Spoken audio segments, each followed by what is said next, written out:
Olá, tudo bem? Bem-vindo ao canal Ermira Cultura. Meu nome é Rosângela Chaves e, ao lado de Rogério Borges, estamos começando mais um programa Dedo de Prosa, hoje tendo como convidada a jornalista, fotógrafa e professora da PUC de Goiás, Débora Rodrigues Borges. Tudo bem, Rogério? Tudo bem, Débora? Oi, Rosângela, tudo bem? Um alô para todo mundo que nos acompanha aqui no canal da Ermira, no YouTube, mais um Dedo de Prosa. Dessa vez, tendo o prazer de receber a Débora, uma grande profissional, uma das mais importantes profissionais da fotografia aqui em Goiás, para um Dedo de Prosa sobre fotografia. Obrigado, Débora, por ter aceito nosso convite. Olá, muito obrigada, Rosângela, Rogério, olá a todos os que acompanham aqui o canal. Para mim é um prazer estar aqui para falar desse tema de que eu gosto tanto, né? Ainda mais com vocês dois, né? Acho que vai ser um dedo de prosa e tanto, viu? Bom, a gente agradece você ter aceitado o nosso convite, Débora. Bom, e antes de a gente começar a nossa conversa, gostaria de pedir a quem nos assiste que curtam os nossos vídeos, que se inscrevam no nosso canal, compartilhem os nossos conteúdos, isso é muito importante para que a gente possa consolidar o nosso trabalho e ampliar o nosso alcance. Bom, deixa eu apresentar aqui rapidamente o currículo da Débora. Ela é graduada em jornalismo pela UFG, é mestre e doutora em cultura visual também pela UFG, e atualmente, como eu disse, ela é professora do curso de jornalismo da PUC, não é?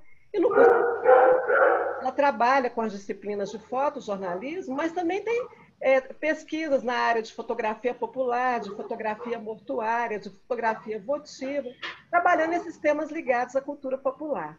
Bom, a gente vai explorar isso com a Débora, mas antes eu gostaria de perguntar para ela, já que ela é professora de jornalismo, como é que ela vê o papel hoje do fotojornalismo, né, no mundo de hoje, já que a gente está vivendo assim, uma espécie de inflação das imagens, né? Todo mundo virou assim, uma espécie de fotógrafo em potencial, as pessoas estão registrando a todo momento. E como é que fica o papel, então, do jornalismo na imprensa? Alguém tá te ligando. Filho, só Aí, O Samuel apareceu aí para especial. participar aqui da. em tempos de trabalho remoto, gente, isso acontece, tá? Eventualmente acontece. Desculpa. Imagina. Imagina, isso aí que é a graça do dedo de prosa, sem produção.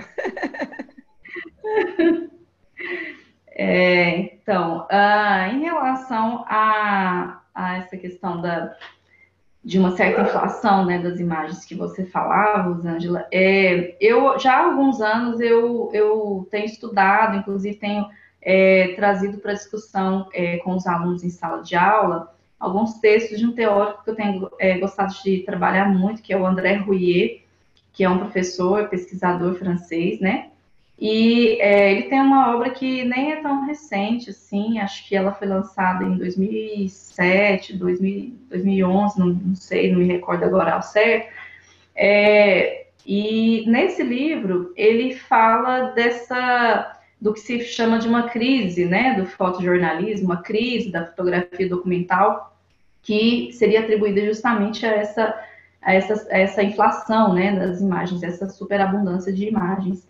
E ele identifica algumas tendências que eu acho muito interessantes, ele aponta algumas questões que eu acho muito interessantes no fotojornalismo contemporâneo.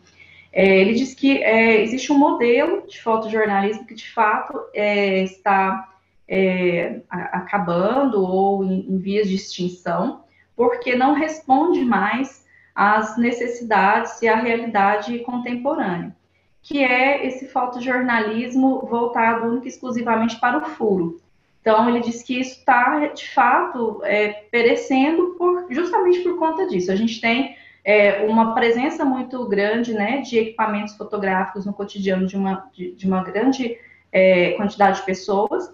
Então, de fato, muita gente hoje é um fotógrafo, um cinegrafista em potencial, né? O fato acontece e quase sempre tem alguém por perto com uma câmera de celular para registrar aquilo. Então, esse fotojornalismo centrado no furo, de fato, ele está em crise, né? Mas, por outro lado, ele diz que ele aponta alguns trabalhos, principalmente trabalhos de fotografia documental, que dialogam muito com fotojornalismo também, né, claro, nos quais o fotógrafo utiliza a fotografia não com essa ideia do furo, mas justamente o contrário, de fazer uma pesquisa em maior profundidade de uma dada realidade ou de uma dada pauta, né? Então, ele descreve algumas experiências, alguns trabalhos de uma duração um pouco maior, nos quais as imagens são feitas numa troca muito mais profunda, né, entre o fotógrafo e as fontes, com histórias muito mais ricas, né, em informações, em nuances, né, das realidades tão complexas que a gente vivencia. E ele coloca isso como um caminho possível, porque isso, de fato, um usuário comum da câmera fotográfica, né, do celular, dificilmente vai fazer um trabalho com esse grau de profundidade, né? Então, trabalhos de investigação, ou trabalhos do que ele chama de reportagem dialógica, né? Que é isso, é quase que você ter uma experiência antropológica, né? Como fotógrafo em campo. Ele coloca que isso pode ser um caminho muito interessante para o fotojornalismo e para a fotografia documental, porque, de fato, essa cultura do furo no fotojornalismo, ela tá com os dias contados, ela não responde mais às demandas, né, à realidade que a gente tem hoje.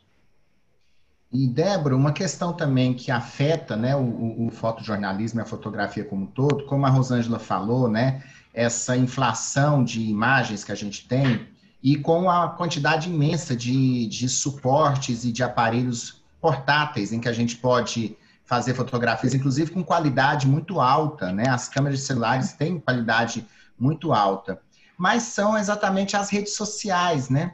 As redes sociais, elas absorvem uma grande quantidade de imagens, são redes sociais, sobretudo imagéticas, e onde também estão os veículos de comunicação. Eles também estão ali. Como é que você vê essa relação entre esse novo modelo, esse novo cenário de fotografia, de fotojornalismo e de comunicação diante também das redes sociais, até levando em conta uma crise que não afeta apenas a fotografia, mas afeta segmentos inteiros do jornalismo. Como é que você vê essa relação?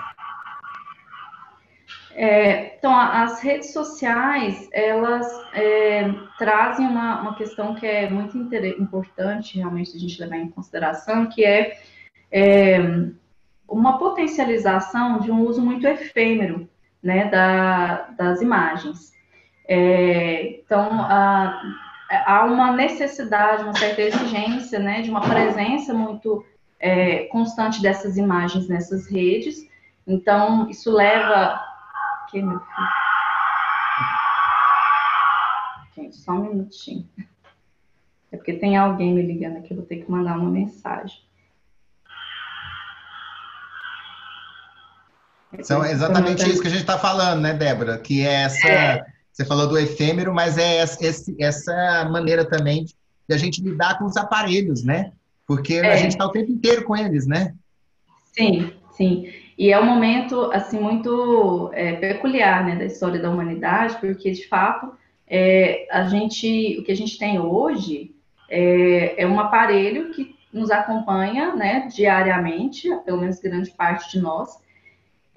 Por um lado, isso é muito bom, porque pela primeira vez na história da humanidade, uma grande parte das pessoas tem a possibilidade de construírem seus próprios registros visuais, então isso não é hoje privilégio de alguns poucos iniciados naquela tecnologia. A tecnologia, então, é muito mais acessível, isso torna mais plurais, né, os discursos visuais que vão sendo construídos. Mas, por outro lado, a gente tem esse problema de uma superabundância e um problema de edição, né? Então, assim, é uma superprodução, mas a seleção, o que de fato é aproveitado, o que de fato acaba constituindo uma memória, o que de fato perdura, acaba essa etapa acaba não sendo cumprida, né? A gente tem uma quantidade muito grande de fotografias sendo produzidas diariamente. Alguns anos atrás, inclusive, eu conversava sobre isso com uma pesquisadora da USP, a diretora do Museu Paulista, professora... gente, agora me foge o nome da pessoa, daqui a pouco eu me lembro. E ela mencionava isso, assim, como diretora de museu, né, ela tem uma preocupação com os próximos anos, né, como que vão se constituindo esses acervos, esses arquivos fotográficos, porque há uma produção muito grande, mas a edição, ela não é realizada, então a gente tem um armazenamento temporário de uma quantidade muito grande de fotografias que fatalmente vão se perdendo. Quando você tem um aparelho roubado, ou quando você, né, por algum motivo, tem uma pane no seu aparelho, você não armazenou aquilo adequadamente, né?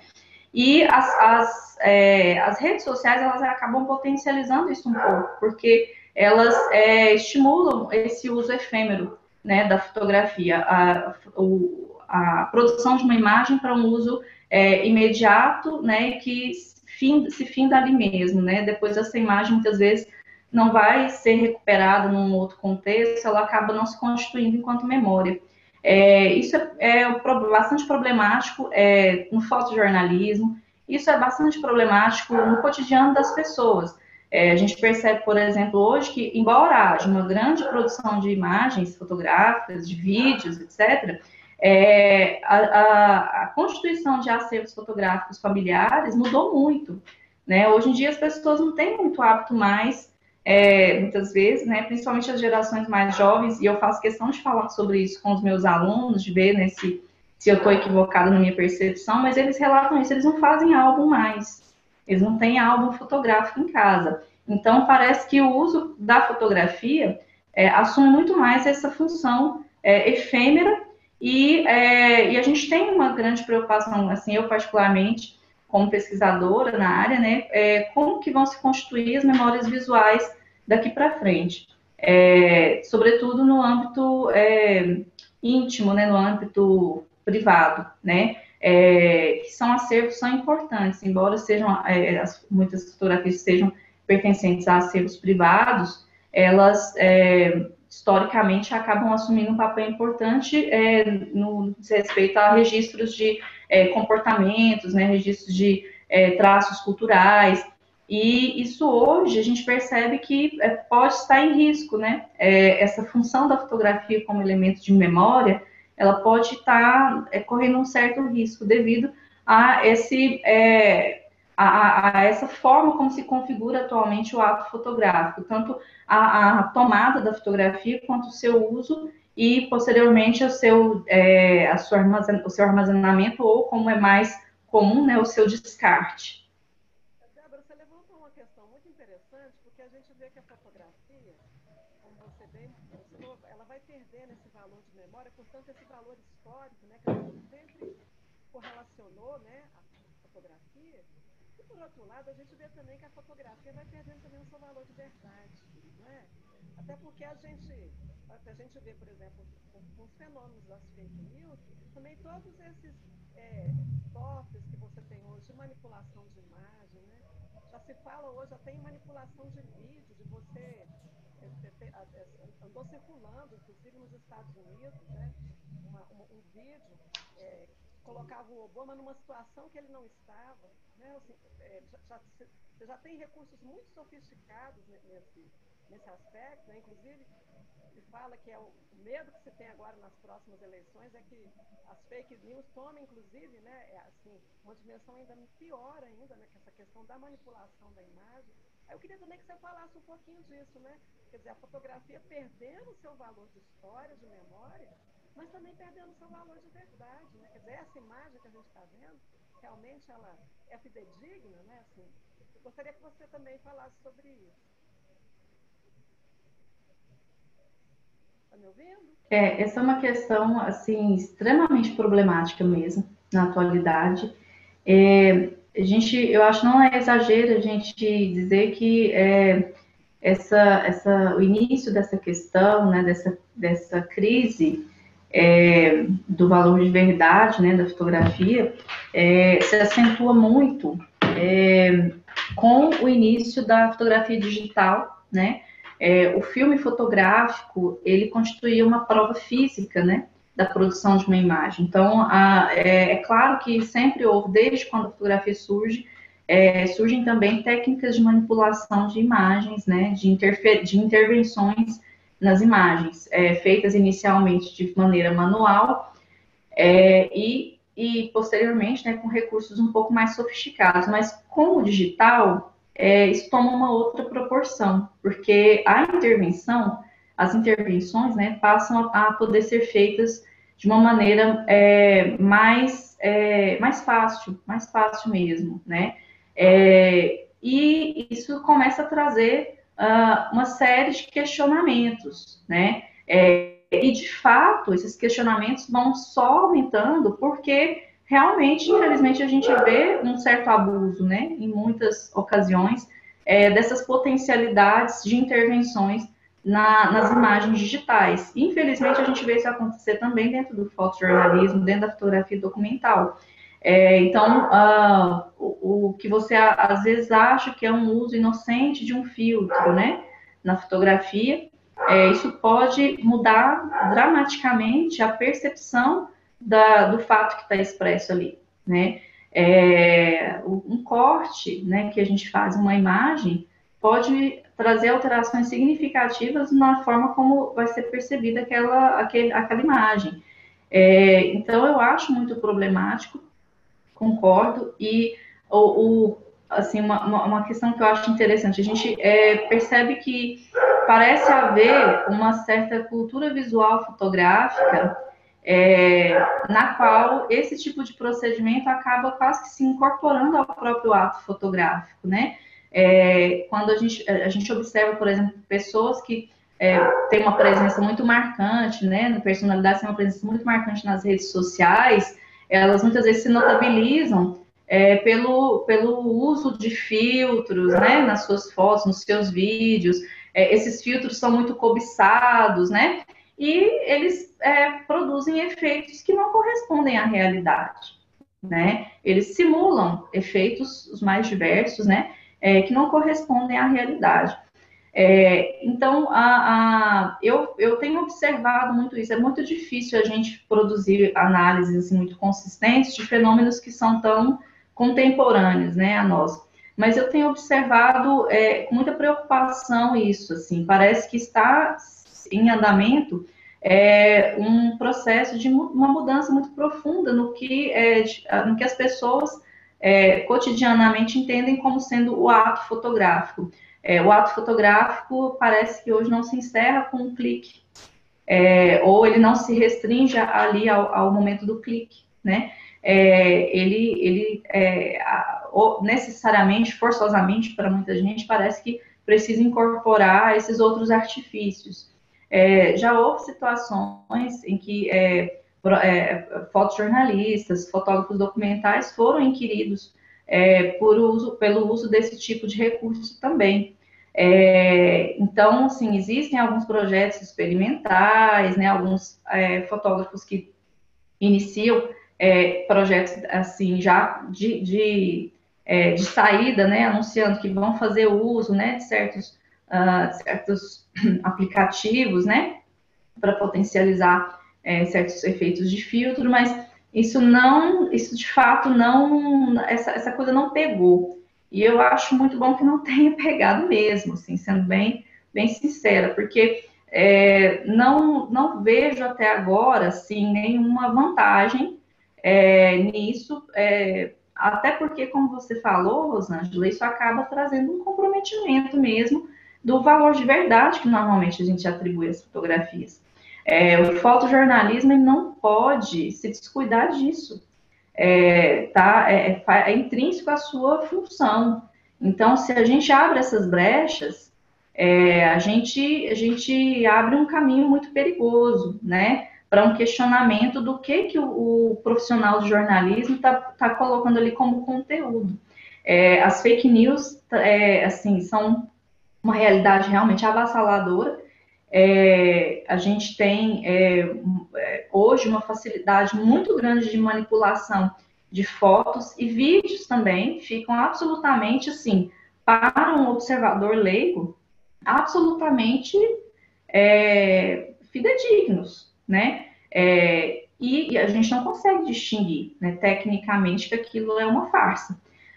Mas é mais um motivo para que o jornalismo, no nosso caso especificamente, que o fotojornalismo, reafirme o seu lugar, reafirme o seu compromisso, né? Então eu acho muito importante que os editores, né, os veículos mantenham essa postura de limitar realmente essas intervenções, né? E manter, né? Eu acredito que as empresas façam isso, né? Manter os arquivos, né? Existem formas técnicas de se fazer isso, né? Os arquivos originais da forma mais íntegra possível, sem sucessivas compactações, porque as sucessivas compactações feitas nesses arquivos sugerem possibilidades de intervenções ou de, enfim, de alterações naquelas imagens. Mas, de fato, eu acho importante que as empresas, né, os editores, os profissionais tenham essa preocupação. Embora haja a possibilidade e cotidianamente a gente veja que existe uma tendência nesse caminho, né, de incluir no ato fotográfico esse tipo de intervenção, o fotojornalismo não deve ceder a isso. E Débora, passando agora um pouco para o seu trabalho, digamos assim, o seu trabalho mais autoral, né? Que é exatamente esse trabalho em que você fala um pouco da cultura popular. A Débora, o doutorado da Débora, um dos objetos dele foi exatamente as fotos, né, Débora, dos romeiros, né, lá em Trindade, né, que eles deixam lá na Sala dos Milagres, que é sempre uma coisa que desperta a curiosidade da gente, né? Porque quando a gente visita a Sala dos Milagres, eu, pelo menos, já fui à Trindade várias vezes, fazer reportagens e tal, a gente olha na Sala dos Milagres, sinceramente, eu não me impressiono lá com o couro da onça ou com o amuleto, não. Eu me impressiono muito com os rostos daquelas pessoas que estão ali. Uhum. São milhares, milhares, milhares e milhares. Como é que foi esse trabalho, Débora? Por que é que você teve a curiosidade de investigar esse objeto específico, que são as fotos das pessoas que deixam lá na Sala dos Milagres, né? São os ex-votos, né, dos romeiros. Por que que você quis pesquisar essa área específica?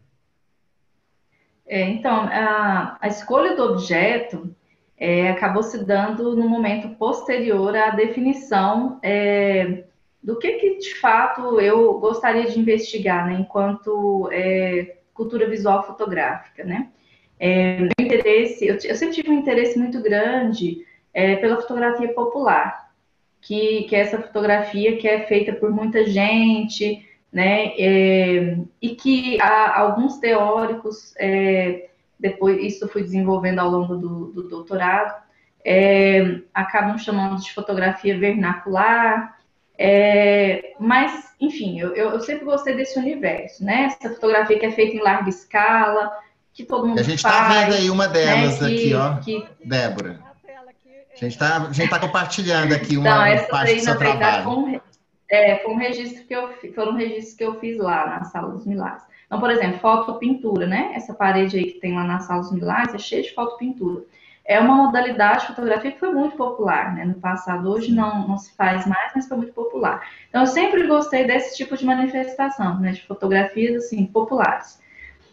E me incomodava um pouco na bibliografia ser só uma parte, assim. Essa, para mim, é uma das imagens que eu mais gosto lá da Sala dos Milagres, que é um painel inteiro, enorme, só de foto 3x4, que os romeiros levam.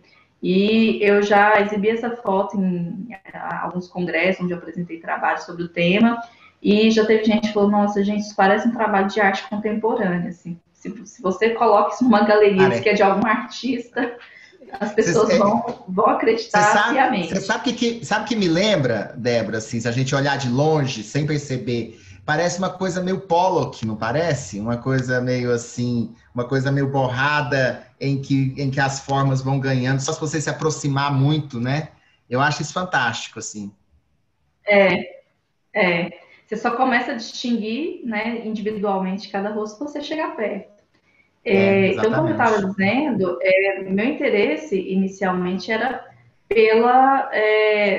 pela investigação, né, por uma melhor compreensão sobre a fotografia popular. Essa fotografia é feita por muita gente, que obedece a modelos pré-estabelecidos, né? Então, por exemplo, pegando a foto-pintura, que a gente viu agora há pouco, as foto-pinturas, né, as que tem na casa, sei lá, dos meus avós, dos seus, da Rosângela, né, de todo mundo, elas têm algumas características estéticas que se repetem, né? Então, eu sempre gostei muito de investigar esse tipo de objeto, né, de prática fotográfica. Entrei no doutorado com essa proposta, né, de fazer uma pesquisa sobre fotografia popular. Ainda não tinha muito definido o objeto, eu tinha colocado no projeto, tinha entrado um outro objeto, mas depois que eu entrei, eu comecei a pensar, bom, preciso de um objeto que me permita perceber na contemporaneidade as mudanças pelas quais estão passando isso que a gente chama de fotografia popular. Porque existem alguns estudos de fotografia popular que seguem uma linha um pouco mais folclórica, digamos assim, né? Então, daquele estilo de fotografia que ainda é praticado num lugarzinho ou outro por um fotógrafo resistente, né? Mas que está morrendo, aquela prática está acabando. Então, esses estudos acabam tendo muito uma função de inventariar essa produção, né? Então, por exemplo, sei lá, pesquisadores que vão inventariar quem são os profissionais hoje ainda no Brasil que produzem fotopintura, né? Onde é que estão? Quem são ainda os lambi-lambi, né? Então, existe uma tendência, né, um grupo muito forte que pesquisa a fotografia popular sob esse viés. São pesquisas muito importantes, de fato, porque muitos desses profissionais são sobreviventes, digamos assim, de uma outra era, de um outro momento da fotografia, e tem muito a contribuir para um conhecimento histórico sobre a fotografia, mas me incomodava essa percepção da fotografia popular ligada a uma percepção do folclore, de coisas do passado que estão acabando. Então, eu questionava muito a minha orientadora, assim, o que é a fotografia popular hoje, né? E eu queria um objeto que me permitisse investigar isso. E aí eu falei para ela, eu acho que eu vou pesquisar em Trindade, na Sala dos Milagres, porque é um espaço que eu frequento, né, já há muitos anos, e também me impressiona, assim como você, né, fica impressionada, me impressiona muito a quantidade de fotografias. E eu dizia para ela, olha, as pessoas levavam fotografias lá, sei lá, 40, 50 anos atrás, e levam hoje ainda, assim, o que mudou? Então, eu achei que era um objeto que me permitiria perceber essas atualizações da fotografia popular, né?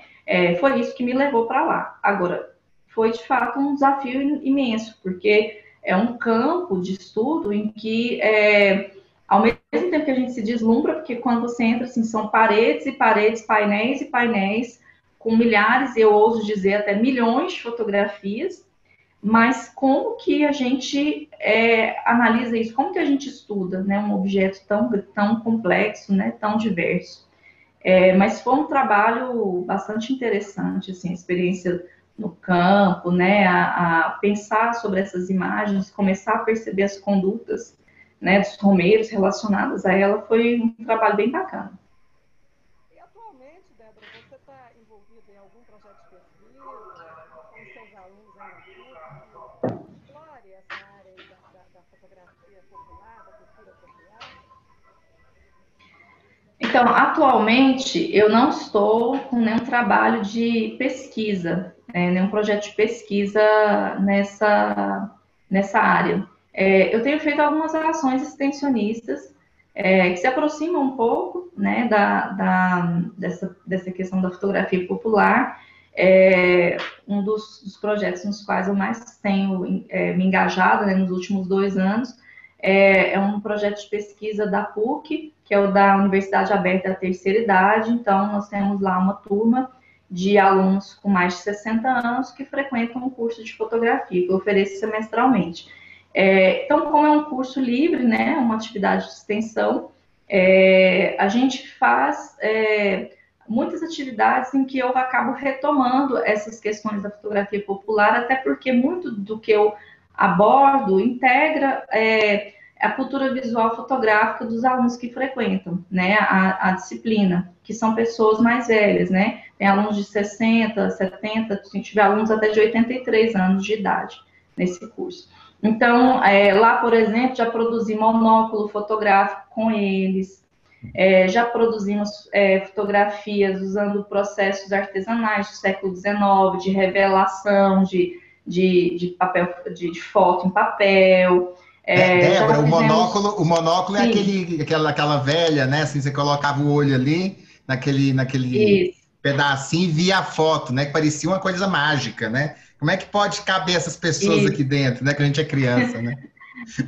Esse mesmo, que eu tenho certeza que um monte de gente que está vendo esse vídeo agora tem um saco desse negócio guardado na casa da tia, na casa da avó, todo mundo tem. Aliás, quem tem, gente, manda digitalizar, viu? Porque o monóculo, ele é um produto que ele era feito, assim, com baixa qualidade mesmo. Então, assim, se você deixar muitos anos, aquela imagem vai acabar sumindo dali, daquele fragmentozinho do filme, né, que fica lá dentro. Então, eu acabo trazendo essas questões hoje da fotografia popular muito para essas vivências lá no curso de extensão. Então, não é um projeto de pesquisa propriamente dito, mas o que eu tenho produzido de artigos, né, de publicações, de apresentações em eventos relacionados à fotografia popular, hoje tem sido muito por meio dessa ação extensionista, que tem sido muito bacana de realizar. Débora, a gente já está com o tempo quase terminando, mas eu queria que você falasse um pouquinho desse impacto que você está lidando com um público de terceira idade e se o impacto é tão grande para quem é mais jovem, a questão da mudança da fotografia, eu imagino como é o impacto para quem é mais velho, que viveu intensamente uma época em que não existia celular, não existia computador, não existia internet, e que agora se vê diante de um mundo novo. Como é que você avalia esse impacto que eles sofrem? É muito interessante porque a disciplina de fotografia surgiu na UNAT, na PUC, por uma demanda dos alunos, assim como outras disciplinas relacionadas aos meios digitais, né? Tem uma disciplina lá, por exemplo, de aplicativos de celular, né? Uma vez eu comentava sobre isso com uma colega da PUC mesmo, professora lá no curso de jornalismo com a gente, Rogério, não tem a disciplina, e assim, não dá para quem quer, o número de vagas, né? Ela, mas como assim disciplina de aplicativo? Para aprender a desenvolver aplicativo? Não, para aprender a usar o WhatsApp, usar Facebook, usar Instagram. Ela, ele é intuitivo. Não, ele não é intuitivo, como as pessoas pensam, né? Os desenvolvedores dos aplicativos acham que eles são intuitivos. Eles não são intuitivos para 100% dos usuários. Então, como você mesmo ressaltou muito bem, eles são de de um outro momento, né, de uma outra vivência, né? Então, por exemplo, na fotografia, eles têm muito mais tempo de vida dentro de uma outra cultura visual do que dentro da cultura visual digital, né? Menos ainda dentro dessa cultura visual digital do celular, né? Que é móvel, né? Um aparelho móvel. Então, para eles, é um desafio imenso, porque eles não querem ficar à margem desse processo todo, né? Os netos usam, os filhos usam, muitos deles têm filhos, netos que moram distante, eles querem se integrar, eles querem aprender a usar, eles querem dominar essas ferramentas, mas essas ferramentas, de fato, elas não são pensadas, elas não são feitas para esse tipo de usuário, né? Eles têm dificuldades com a operação do aparelho mesmo, né? As letras são muito pequenas, né? As pessoas mais velhas, muitas vezes não conseguem, né? Já não tem uma visão muito boa. As letras são pequenas, o touch, eles têm dificuldade com o touch screen, né? Eles não conseguem identificar onde é que estão. Tinham alguns alunos, por exemplo, ainda não, a mamãe já está terminando. Eu tive alguns alunos, por exemplo, que queriam trabalhar com câmeras compactas, né? Aquelas cybershots, né? Da Sony, por exemplo. Aquela câmera é desse tamanho, o botãozinho é desse tamanho, a letrinha é menor ainda, e assim... O menu nem se fala, né? O menu nem se fala.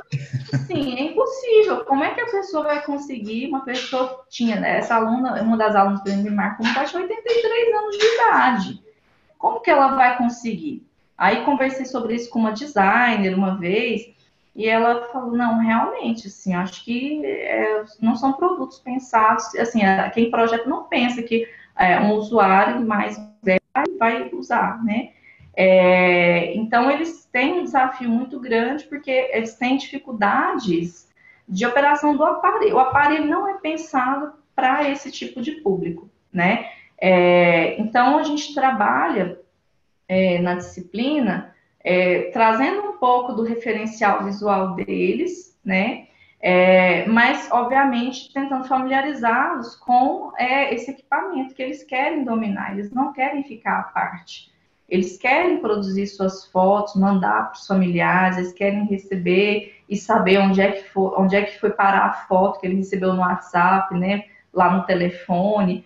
Então, eu acho que é um projeto de inclusão muito interessante, né? Assim, eu estou na fotografia, mas eu tenho colegas lá que estão em outras frentes, né? Com aplicativos, enfim, outros cursos de informática. Eu acho que são iniciativas muito importantes, porque, de fato, o mercado parece não ter se preocupado com esse público na elaboração desses equipamentos. Bom, é verdade, Débora. Bom, a gente vai encerrar, estamos aqui com o nosso... Você pode me emprestar o celular? Participação especial aí do... Como é que se chama, Dulce? É Samuel. Vem cá, Samuel. Vamos falar tchau. Samuel. Que a gente já está terminando. Eu peço, então, para o Rogério e você, então, darem suas palavras finais. Bom, eu quero agradecer, Débora, por ter vindo. Oi, Samuel, como é que você está? Tudo bem? Tudo jóia com você? Faz tempo que eu não te vejo. Oi. Você está crescido. Essa quarentena, parece que os filhos dos amigos vão crescendo muito mais rápido do que a gente pode imaginar, né, Débora? Mas assim, faz tempo que a gente não vê. Mas eu quero... Pois é, e eu quero agradecer muito, Débora, pela sua participação aqui. Muito obrigado. Foi um papo muito bacana, como eu previa que seria. Muito obrigado. Eu que agradeço. Eu adorei também estar aqui com vocês. Espero que todo mundo que assistiu o vídeo curta também.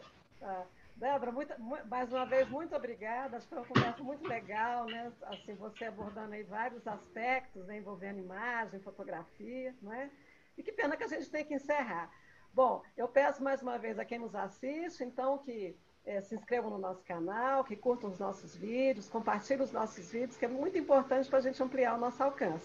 Bom, Débora, mais uma vez, muito obrigada. Rogério, então, até a próxima semana. Tchau, gente. Obrigado, Débora. Tchau. Tchau, obrigada. Até mais.